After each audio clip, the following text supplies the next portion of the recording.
ब्रह्मांड भूगोल अष्टविंश अध्याय।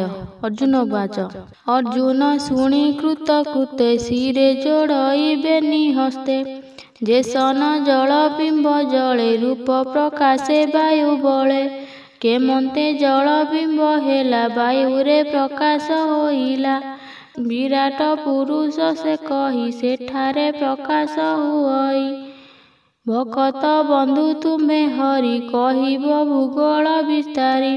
श्री भगवान उवाच शुण अर्जुन होई तोष तो आगे करिबी प्रकाश जलटी माता रज होई बीजटी बिंदु से बोलाई वायु बलरे जात होई विराट ज्योति रूपे थाई रज बीजर मध्य मुहि विराट रूपे थिली रही शुणी अर्जुन हेले तोष भणिले बलराम दास।